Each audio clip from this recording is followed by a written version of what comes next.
Hey up guys, me again down at the unit, Saturday morning, I think it's about 9 o'clock. I've just fired the Thunder Race up. Do you know, it looks like a bag of shit, but I'm so pleased that the engine is so smooth.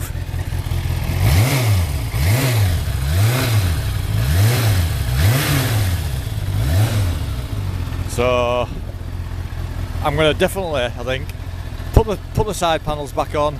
I'm going to take it for an MOT, even though it looks so rough. Right, I'll just turn that off a minute, because in my last video I said that I'd sort of like got a new edition that's rough as fuck. Well, here it is. Holy shit. What have I done now? So this is the new edition. It's a CBR400RR I think, NC23. So I was talking to one of the lads who's got another unit round there, and I think we're going to have a do it racing next year. A few track bikes and stuff like that, you know, track days and stuff. Neil does racing, but I don't think I'm good enough for that, so I'm going to just do a few track days, and I figured let's get something I can do just to turn into a track bike. Now obviously this is fucking absolutely rough as fuck.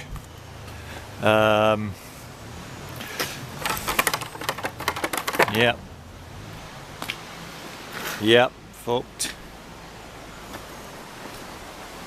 Yep.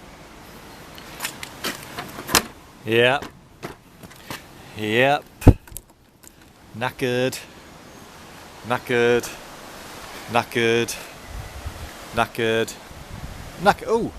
Oh no, even the lever's bent. Knackered. In fact, not even working. And the worst thing of all, if I can just bend down here, there's a big fucking hole in case in there, look. So yeah, it's let's just say it's seen better days. So there's no key for it, there's no logbook for it or like that.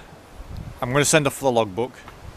The key, what I'm trying to do is I'm trying to email people, well I am emailing people saying, look, if I send you the ignition lock, well, can you cut us a key? But so far that's turned into a no-no, because I don't want to buy locks, I don't want to buy new locks for it. I've ordered a new case, so the first thing I'm going to do is get this case off, take the sump off, well take the exhaust off, take the sump off, clean it out, make sure there's no shit in bottom, some iron bits or whatever, because like I say, where that casing's broke there, look, it's obviously been down road, so the first thing to do is check to see if there's any shit in the engine. Once I've done that, and then I've put some fresh oil in it, I've changed the oil filter as well. I'll fill it with brand new oil, and then we'll get a battery on it and see if it'll turn over. And then we'll go from there, sort of thing. So we'll see what happens, eh? But this is it. This is, yeah, another project. Fucking hell, how many more do I need? So CBR, let's see if we can do something with it. So what I'll do now is I'm going to take a few things off. I'm going to take the tank off, and stuff like that, take that panel off, the engine casing, and we'll just see what we've got here. So, oh god, poor little thing. So anyway, I get 200 quid for it, so we'll have to wait and see. And a new casing, this casing here, second hand off eBay, that's just cost me 50 quid, that there. So straight away I've got 250 quid in it. I need to stop spending all this fucking money because it's just ridiculous, man. I'm fucking skint, but I'm still spending. That's what overdrafts are for, isn't it? Fuck them. Right, anyway. I'll be back in 2. Right, just before I fuck about with that 400, what I need to do is, because of this new swinging arm I've got in the shed, I need to now measure. Come on, zoom in, you fucking thing. Right, I need to see where the chain, how far the chain is away from the frame, which will then give me a bit of a guide as to where the chain guide or the chain direction goes for this VFR swinging arm. So what I'm going to do is I'm going to measure down there, take some measurements, and then I can sort of like put them measurements onto me AutoCAD drawing, and then we'll see if everything starts lining up, I think. So that's what I'm going to do first, and then I'll do the start on the 400. Right, so I've got the casing off now, and that's the big hole.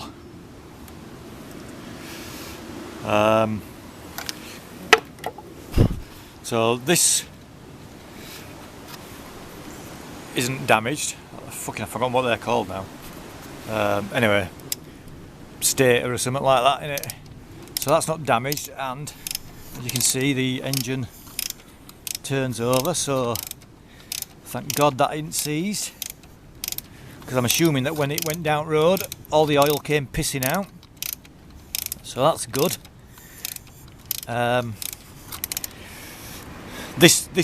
That fell out. So what I need to do now is definitely get the sump off, to see if there is any shit in the bottom, because obviously the last thing I want is just to fill it with oil and it's full of fucking shit. So I'll get the sump off. I've put all the bolts back in. Now that bolt there and that bolt there were quite tight, so, and that's where obviously the hole was, so I don't know if these are just slightly bent or not, so I need to double check them. But the main thing is it looks okay, doesn't it? Hopefully. So the bike's, I think it's a 1990, or is it an 89? It's either 89 or 90. So you're talking, it's, what are we on now, 20? So it's 30 fucking years old, is this? So I'm actually quite happy with the way, you know, it looks, to say it's 30-year-old. I've ordered a fucking gasket set from China, so I don't know how long that's going to come.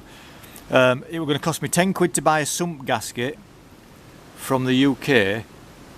Sorry, 8 quid to buy a sump gasket from the UK, or for a tenner from China, I got the sump gasket, this gasket, the other gasket on the other side, and even the head gasket.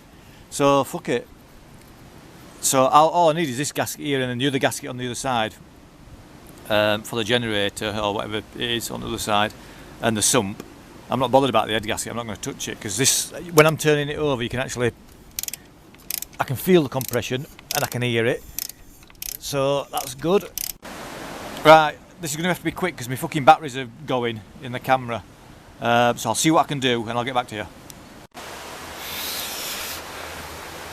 Right, because I need to get the exhaust off to get the sump off. Not a good sign. And also 2 bolts snapped in there, so I think that exhauster's knackered.